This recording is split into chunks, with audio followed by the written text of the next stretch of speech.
Assalamualaikum warahmatullahi wabarakatuh. Sahabat Haqqat Tuqatih, di dalam Al-Quran surah Al-Baqarah ayat 2 Allah Ta'ala berfirman, A'udzubillahi minasyaitonirrajim, Dzalikal kitabu la raiba fihi hudal lil muttaqin. Itu kitab Al-Quran, tidak ada keraguan padanya dan menjadi petunjuk bagi orang-orang yang bertakwa.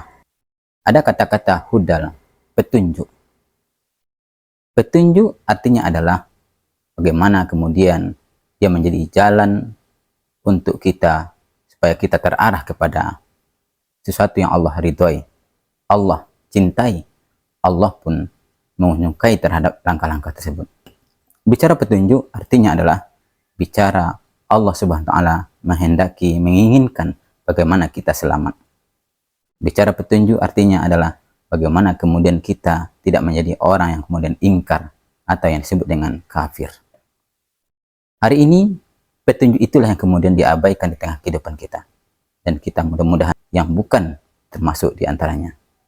Sahabat Haqqat Tuqatih, hudan linnas, petunjuk bagi manusia, yaitu Al-Quran dan sunnahnya Rasulullah SAW.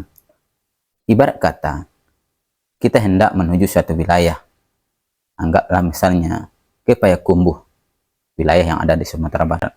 Sementara hari ini, misal posisinya kita hari ini di Kota Padang. Ketika misalnya kita ingin menuju ke Payakumbuh, dari Padang tentu memulainya ke Pariaman, tepatnya ke Lubuk Alung, lalu ke Padang Panjang, ke Bukit Tinggi, dan melalui jalan-jalan menuju Payakumbuh.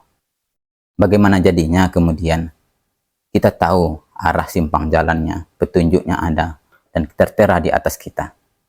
Lalu kemudian kita hanya sekedar membaca petunjuk-petunjuk tadi. Kita lihat, kita baca. Kita lihat, kita baca. Berulang-ulang kali seperti itu. Tidak pernah kita telusuri dan tidak pernah kita proses jalan atau petunjuk-petunjuk tadi. Ketika kita tahu, lalu kita lewati, kita jalani terus. Tidak pernah kita lakukan hal demikian. Pertanyaannya, apakah kemudian kita akan sampai menuju tujuan ke Payakumbuh tadi? Begitupun sahabat, ketika Al-Quran Allah turunkan, kemudian dalam rangka untuk menjadi petunjuk bagi manusia, apakah kemudian akan sampai kita pada petunjuk Allah Subhanahu wa taala? Ketika kita baca Al-Quran, lalu kita baca lagi, kita baca lagi, kita baca lagi. Sementara Al-Quran itu turun, diantaranya adalah sebagai hudal linnasi wa bayyinatin minal huda wal furqan.